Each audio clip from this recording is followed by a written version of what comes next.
이미 탈고를 하였고 또 이제 곧 나올 책인데요. 그 책의 내용이 책 제목이 영혼을 담은 시쓰기라고 하는 책입니다. 여기에 나오는 이야기 제가 소개한 글인데요. 시라고 하는 것은 라틴어의 포에시스, 즉 만들다, 창조하다 라는 뜻에서 시라는 말이 나왔습니다. 그래서 시인을 라틴어로 포에타라고 합니다. 만드는 사람, 창작하는 사람. 그러므로 시나 시인은 어원적으로 같은 뜻을 가지고 있다고 할 것입니다. 시인은 자기만의 언어로 언어 예술을 창작하는 의미라는 거죠. 근데 동양 사람들은 좀 다르게 생각을 했습니다. 시를 언어 예술을 넘어서 신전에 임한 신탁이라고 생각을 했습니다.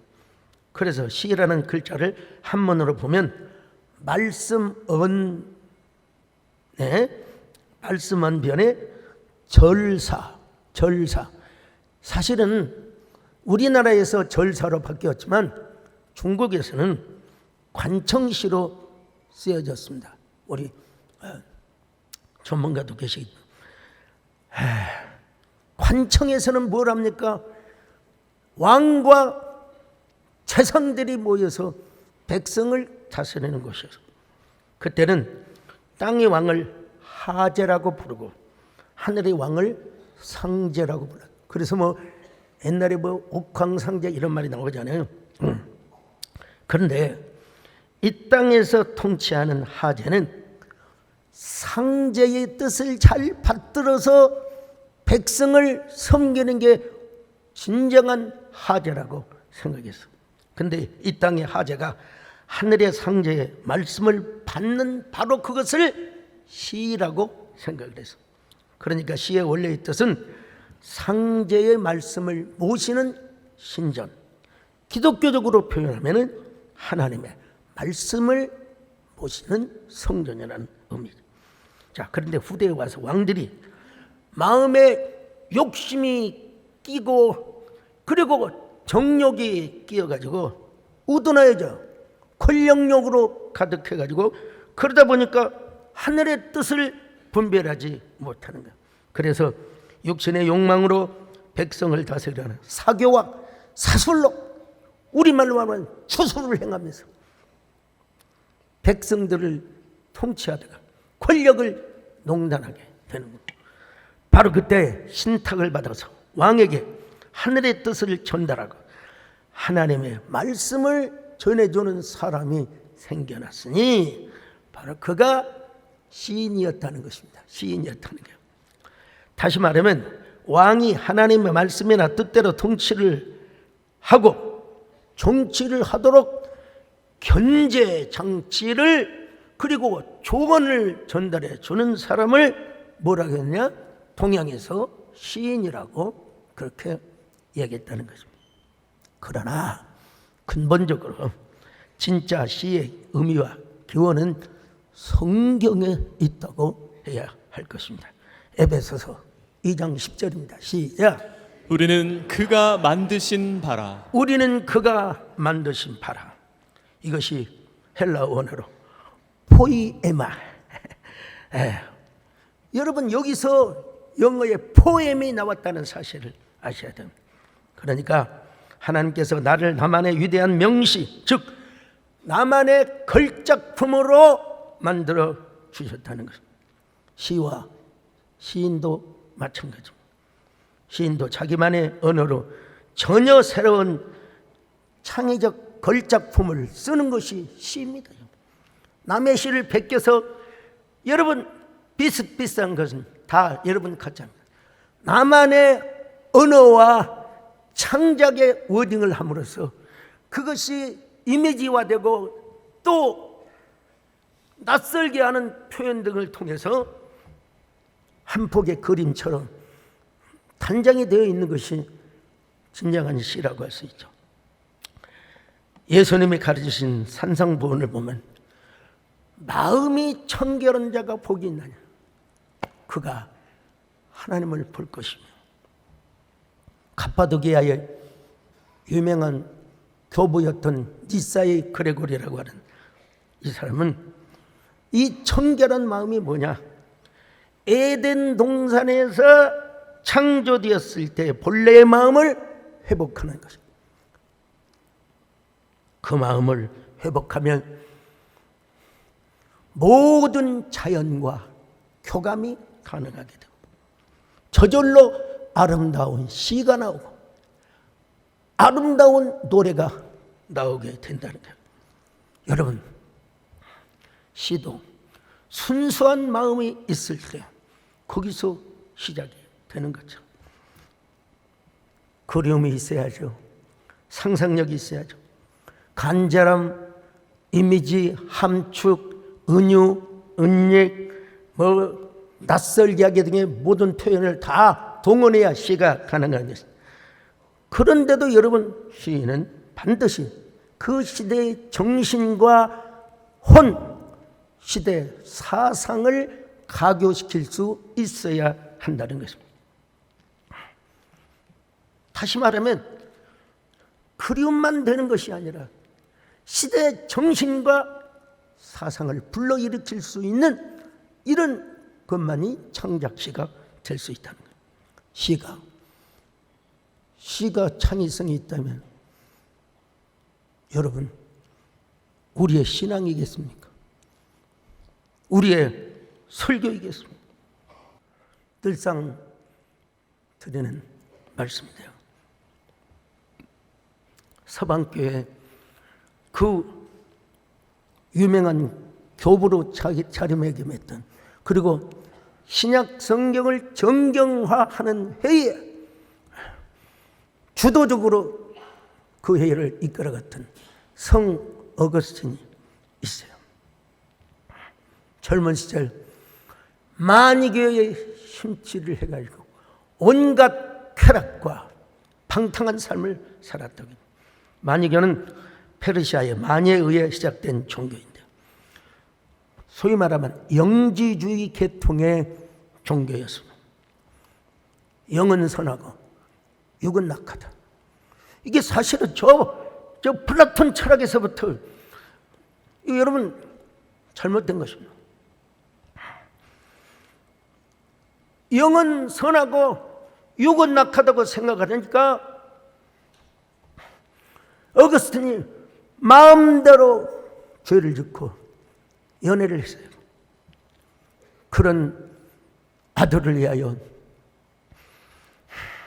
모니카 여사는 눈물로 기도하고, 주여 부디 저 만이교에 탐닉하여 쾌락에 빠져있는 나의 아들을 불쌍히 여겨 주시옵소서. 주여 어거스틴을 주의 종으로 만들어 주시옵소서. 눈물의 기도를 하나님 응답하여 주시옵소서. 여러분 내용 잘 아시잖아요. 내 평생 소이구분, 내 평생 소이구분, 저희 아들을 주의 종이 되게 하소서. 그 기도가 여러분 응답이 되어 어거스틴은 회심을 하게 됩니다. 특별히 밀라노 주교, 우리 박종 목사님이 밀라노에서 유학을 하고 오셨어요. 근데 밀라노 주교였던 암브로시우스라는 사제의 설교를 듣고 단번에 회심을 합니다. 어거스틴의 고백에 의하면 암브로시우스의 설교는 하나님의 은총, 생명, 그리고 겸손을 강조했다고 합니다. 세상에 그 설교 한 방에, 세상의 쾌락과 온갖 죄악에 찌들었던 어거스틴이 단번에 변하는 거죠. 마침내 세례를 받습니다. 세례를 받고 나니까 자기 어머니 모니카 여사가 하나님께 부름을 받고 어거스틴은 통곡합니다. 어머니. 그는 어머니께 더 송구한 심정으로 하나님을 더 사모해 나갑니다. 어거스틴은 어머니의 기도대로 사제가 되고 위대한 교부가 되었습니다. 여러분, 오늘도 우리 자녀를 위한 부모님의 기도는 반드시 응답이 된다는 사실을 믿으시기를 바랍니다. 훗날 어거스틴은 고백론이라는 책을 썼는데 거기서 이런 고백을 합니다. 하나님, 저는 하나님의 품에 안기기까지는 단 한순간도 평화를 느끼지 못했습니다. 하나님의 품에 안겨서야 진정한 평화와 안식을 느꼈습니다. 여러분도 오늘 하나님의 품에서 하나님의 은혜의 품 속에서 참된 안식과 평화 느끼시기를 누리시기를 주의 이름으로 축원합니다. 주님께 엎딘 내 영혼 간절히 기는 말씀 자비의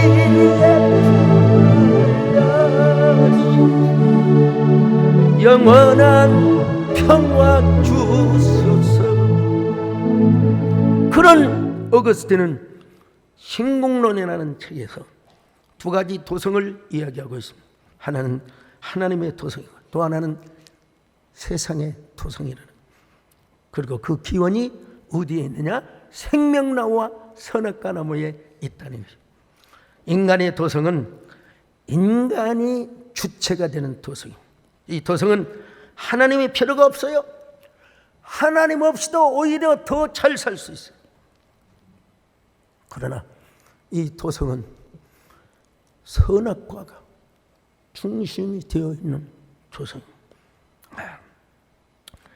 겉으로는 인간이 주체가 되고 주인인 것처럼 보이지만 배후에서는 누가 역사하느냐? 배후에서는 누가 역사하느냐? 오히려 사탄이가 그걸 움직이고 조종하고 역사한다는 사실.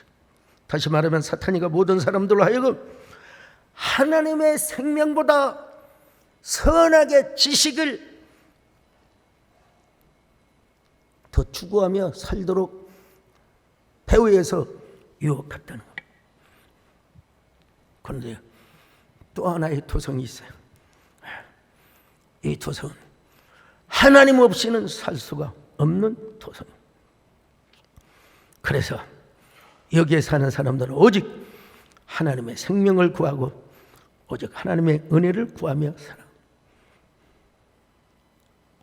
하나님 의존적 삶을 살아가요. 그러니까 이 사람들은 하나님의 은혜가 없이는 살아갈 수 없어요. 사람이 떡으로만 사는 게 아니라 하나님의 말씀으로 살기 때문인 것이죠. 그런데 문제는 이 하나님의 도성, 곧 생명나무 도성 안에 사는 그리스도인들도 가끔 우리도 모르는 사이에 선악의 지식을 선택할 때가 있다는 것입니다. 자기가 기준이 되었습니다. 모든 지식이 선악이라 그러면 되겠습니까? 물론 이런 질문이 있을 수 있죠. 그러면 우리 그리스도인은 아무것도 판단할 수 없나요? 우리는 선악의 지식을 가지면 안 되는 건가요? 그렇지 않습니다. 성경도 신령한 판단을 하라고 말씀하고 있어요. 히브리서 5장 14절입니다. 시작. 단단한 음식은 장성한 자의 것이니 그들은 지각을 사용함으로 연단을 받아 선악을 분별하는 자들이니라. 선악을 분별한다. 자, 고린도전서 2장 15절 같이 봅니다. 시작. 신령한 자는 모든 것을 판단하나 자기는 아무에게도 판단을 받지 아니하느니라. 여러분, 우리에게도 선악 판단할 수 있는 그런 특권과 책임이 있는 거예요. 근데 여기서 말하는 선악 판단은 부정적 의미에서 판단을 말하지 않습니다. 남을 비판하고 공격하거나 자기 기준으로 하나님께 원망을 하고 불평을 하기 위해서 선악을 판단하지 말라고 말씀하고 있습니다. 성경이 말씀하고 있는 판단은 단어적으로 보나 문맥적으로 보나 신령한 것과 관계가 되어 있습니다. 여러분, 우리가 신령한 판단을 해야죠. 그래야 우리가 이단에 넘어가죠. 요즘 무슨 그렇게 사교들이 말이야 정권과 유착을 해가지고, 여러분 왜 그렇게 우리 한국교회가 너무 이념에 카르텔이에요. 여러분, 예수님의 지상 명령에 우리가 오련해야 될 줄로 믿습니다. 우리가 여러분 영적인 삶을 살고 또 죄를 안 짓고 또 나름 뭐 해야 됩니까? 신령한 삶을 살도록 하기 위하여 우리가 신령한 판단을 할 수 있습니다. 그 판단은 우리의 특권이자 의무일 수도 있습니다. 그러나 우리가 꼭 알아야 할 것이 있습니다.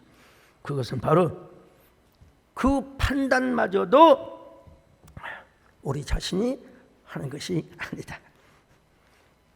다시 말하면 우리의 옛사람의 소욕과 옛사람의 어떤 그 분노, 혈기,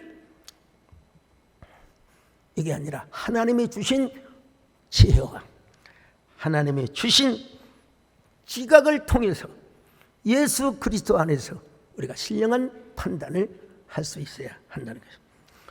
에덴 동산에서부터 모든 선악 판단의 주인이 누구였습니까? 하나님이셨어요. 하나님이셨어요. 그러나 아담은 정말로 하나님 의존적 삶을 살았다면 어찌 선악과를 선택했겠습니까? 뱀이 주는 유혹, 너 하나님 없어. 얼마든지 너는 선악의 지식을 갖고 너는 얼마든지 너의 힘으로 살 수 있어. 그때 하나님이 주신 지혜와 지각을 사용했더라면 얼마나 좋았을까요? 그러면 선악과를 선택할 수가 없었죠. 그런데 아담은 하나님 없이도 자기 힘으로 선악을 판단할 수 있는 자주자의 삶을 살고 싶었던 것이며, 그리고 그 아담의 전적 타락과 부패를 통해서 선악과를 따먹은 그 옛사람의 본성을 우리에게 여러분 물려 주었다는 것입니다.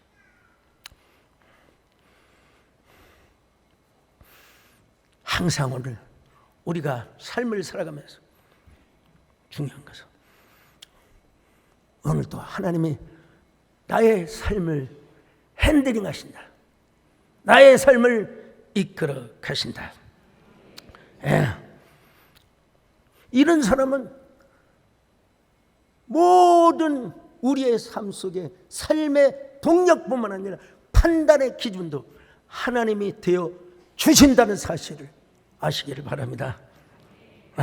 우리가 해야 할 일은 뭐냐?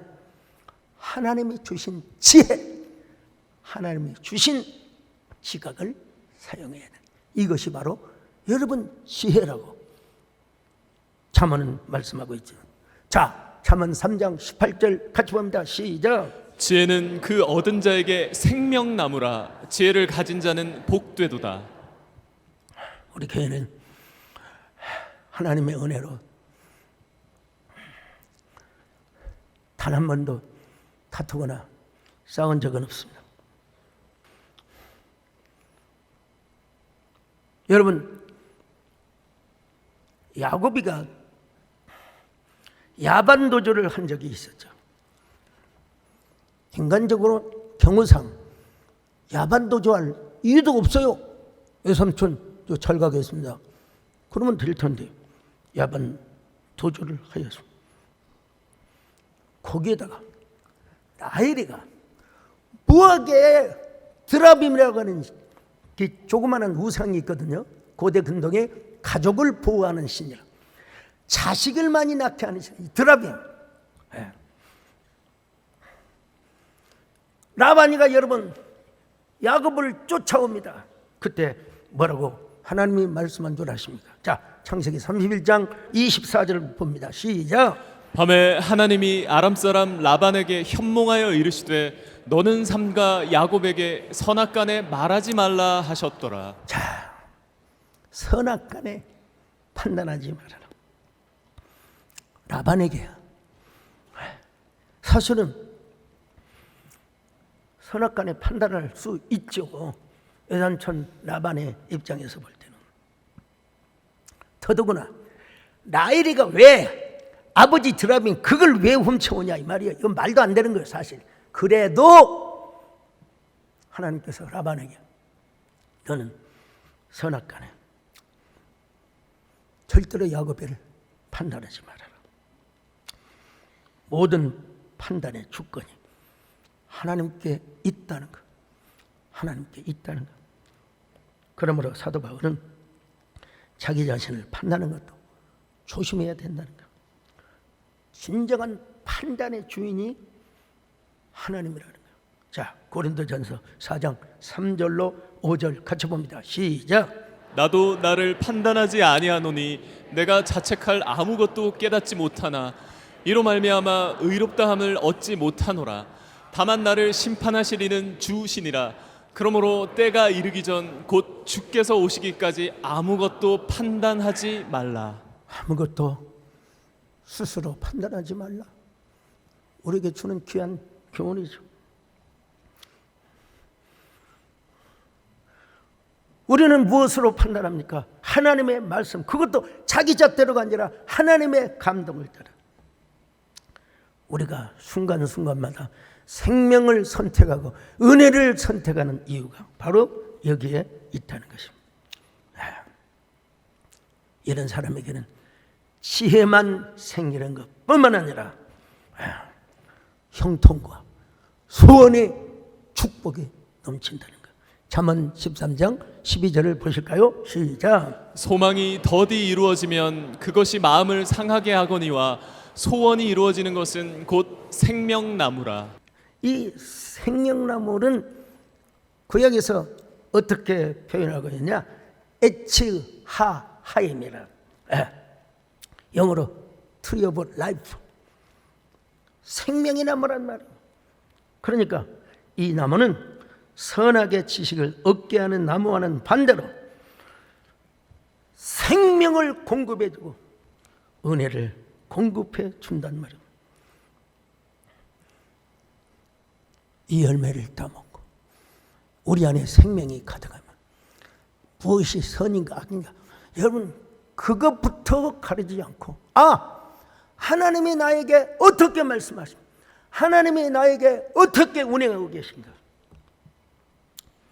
오로지 하나님밖에 모르고 오로지 생명과 은혜를 우선시하게 된다는 것. 그러므로 아담과 하와가 만약에 생명나무를 따먹었다면 하나님이 알려주시는 신령한 선악 판단을 하게 되었을 것입니다. 오로지 하나님을 주인으로 모시는 더 위대한 이터널 라이프, 그런 축복을 아마 누리고도 남았을 것입니다. 하나님을 아는 지식, 하나님의 은혜를 아는 지식, 하나님의 생명이 충만한 그 역사. 얼마나 아담과 하와는 에덴의 동쪽에서 삶의 저주를 곱씹고 있을 것이 아니라 얼마나 가슴이 퍽 얼마나 그 안에서 흘러넘치고 폭발할 정도로 하나님의 영, 하나님을 아는 지식, 하나님을 아는 생명이 얼마나 철철 넘쳤을까. 그래서 유대인의 전통에 의하면, 이건 어디까지나 유대인의 전통입니다.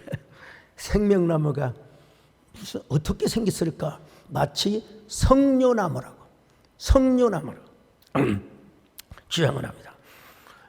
왜 그랬을까요?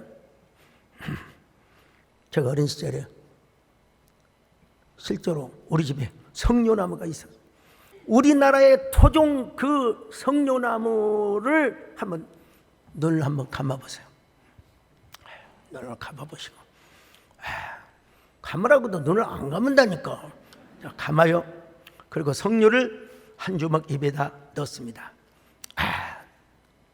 신침이 나오신 분들, 지금 저에게 최면이 걸려 있는 상태. 아무 느낌도 없다. 내과에 가서 진료를 받고. 여러분, 우리가 주일날 교회 와서 예배를 드리고 말씀을 들을 때도 영적인 군침이 돌아야 됩니다. 군침이. 그래서 순간순간 생명나무를 선택하는 지혜로운 성도, 형통한 성도가 되어야 되지 않겠습니까? 갈보리 언덕에 주님의 십자가, 그 피로 내 죄를 깨끗하게 씻어. 아하, 생명나무가 피었네. 열매 맺어 나는 다시 태어났네. 그의 생명. 간단하게 말해서 오늘날 생명나무를 선택하는 1차적인 것이 뭐냐? 예수님을 믿는 거예요. 왜냐하면 예수님이 이 땅에 생명의 양식으로 오셨기 때문이죠. 여러분, 그래서 어거스틴은 예수님 이 땅에 성례전으로 오셨다고 고백했지 않습니까? 요한복음 6장 35절 같이 봅니다. 시작. 예수께서 이르시되 나는 생명의 떡이니 내게 오는 자는 결코 줄이지 아니할 터이요 나를 믿는 자는 영원히 목마르지 아니하리라. 여러분, 예수님은 생명나무의 희한, 그 생명나무가 칼빈과 어거스틴이 말하는 대로 예수님의 예표였다면 생명나무의 실현으로 오신 분이 누구냐? 예수 그리스도라는 것입니다. 오늘 우리가 별처럼 수많은 종교, 수많은 종교가 있지만 예수님을 구주로 믿는 기독교인이 된 거 여러분 하나님 앞에 감사하시길 바랍니다. 예수님을 우리가 믿었다면 그 예수님의 정신과 영성과 그리고 그 사상과 그의 모든 것을 따르는 것이 또 생명나무 선택한다고 할 수 있죠. 많은 사람들이 자기의 선입견,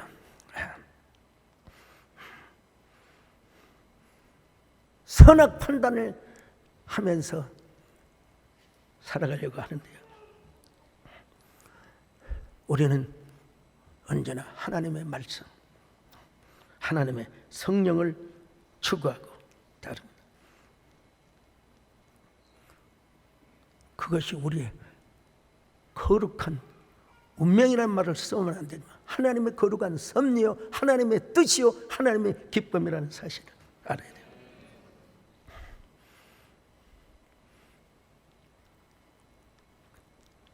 제가 교회를 서울에 와서 개척을 하려고 하는데 지금은 천국에 가셨지만 우리 문정남 장로님을 제가 절대로 잊을 수가 없죠.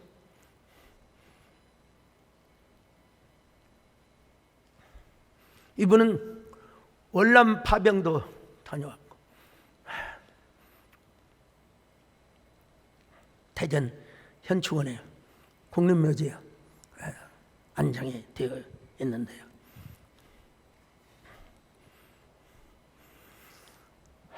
이분이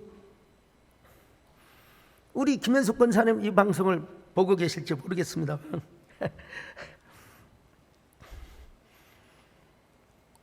광주의 두암동에 수백 평의 땅을 사놓고 광주에 개척을 하면 그걸 교회에다가 기증하겠다고 하니 여러분 개척 목회자로서 얼마나 그분은 저 일본의 에자키 병원에 가서 성형수술을 배워오셔서 하여간 이 방학 때는요 제가 가서 봐도 앉을 자리가 없어요. 그냥 얼마나 쌍꺼풀을 잘 하시는지 그냥 10분이면 한다고 10분이면 돈을 그냥 자루로 그냥 벌어와서 그 돈을 어떻게 했느냐 우리 교회에다 다 바쳤어요. 얼마나 감사한지 알 수가. 거기에 우리 정금성 권사님도 귀한 역할을 하셨고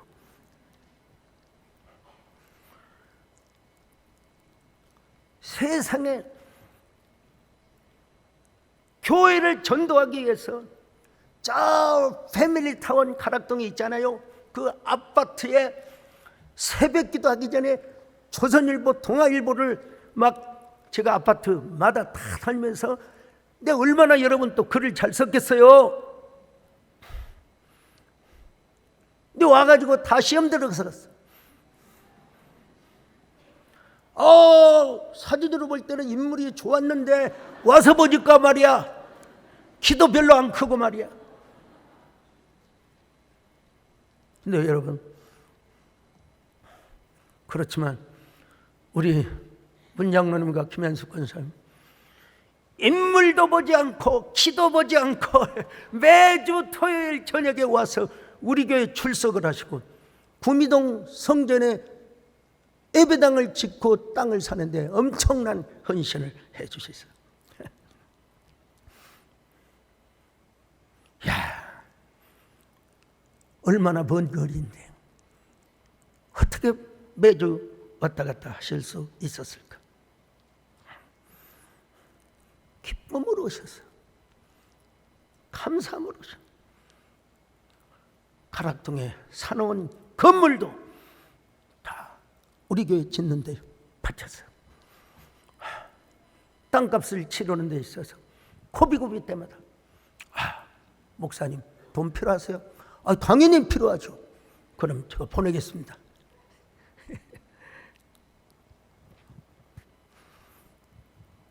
정말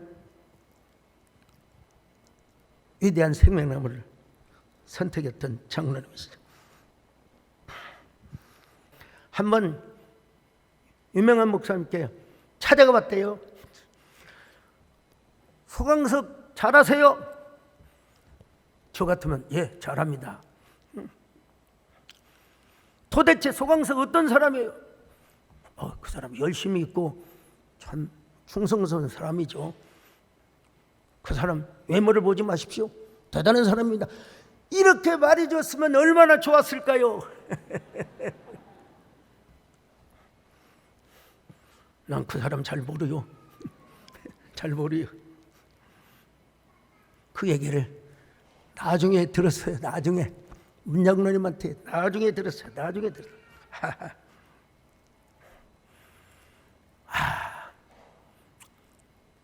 목사님, 나는 앞으로 소강석 목사를 절대로 외모로 보지 않겠습니다. 나는 소 목사님의 그 열정을 보겠습니다. 그러면서 그 얘기를 해주시더라고요. 제가 신학교 다니던 시절에 이런 말이 있었어요. 대부분 목사님, 장로님 아들이 신학교 오잖아요. 대부분요. 이런 사람들을 뭐라고 하냐면 진골 성골이라고 해서. 저는 신학교 간다고 집에서 쫓겨났어요. 그래서 저는, 우리 김연호 장로는, 저는 망이 망소예요. 망이 망소예요. 그들이 진골이요 성골이요, 저는 해골이었습니다. 해골이요. 그런데 여러분, 부족하지만 이 망이 망소이가 열정을 다하고 최선을 다해서 하나님을 섬기고 나의 힘이 되신 여호와여, 내가 주님을 사랑합니다. 그랬더니 불과 20년도 안 돼서, 30년도 안 돼서 하나님의 특별한 은혜와 생명나무의 설교를 지금 하고 있는 것입니다. 저는 여러분의 삶이 어떻든지, 여러분의 상황이 어떻든지, 언제나 나의 상황 속에서 하나님의 역설적 은혜를 갈구하시기를 바랍니다.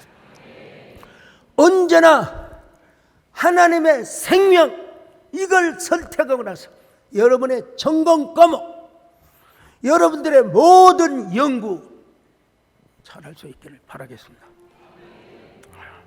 생명나무, 젊은 순간에도 역설적 영적 생명나무 은혜를 구했더니 하나님께서 이러한 설교를 당당하게 할 수 있도록 하나님이 은혜를 베풀어 주셨습니다. 계속해서 이 말씀을 이어가게 될 텐데요. 자, 나의 구원 생명이신 예수요, 나의 구, 나의 생명이신 당신,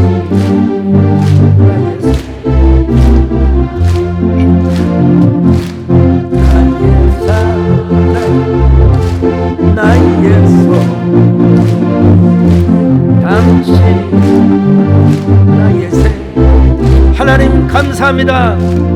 우리 모두 생명나무 선택하는 주인공이 되는 저희들 되게 하여 주시옵소서. 예수님의 이름으로 기도 올려옵나이다.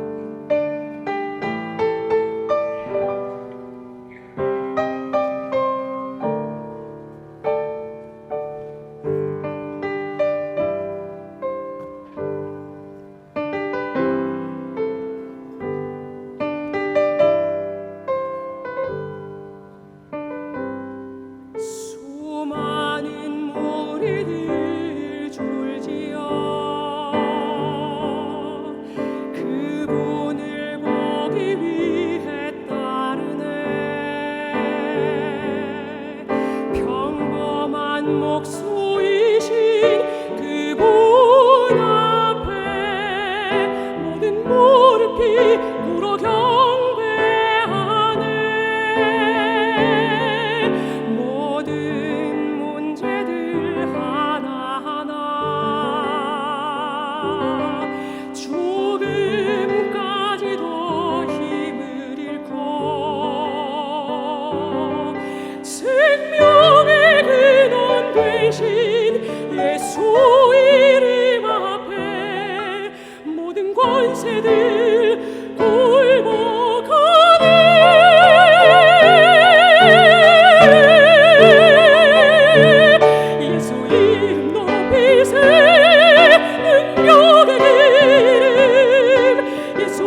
예수 이름 앞에 나오는 자 복이 있도다.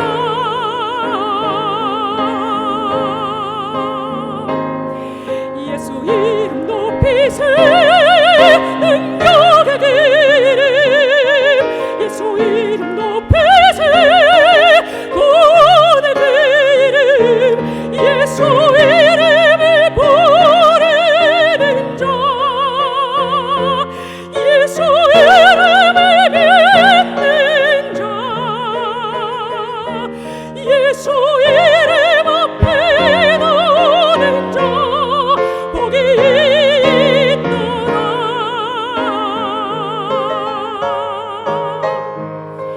능력의 이름 구원의 이름 그 이름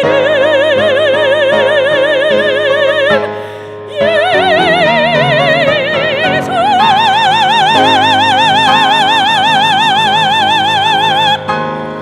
할렐루야.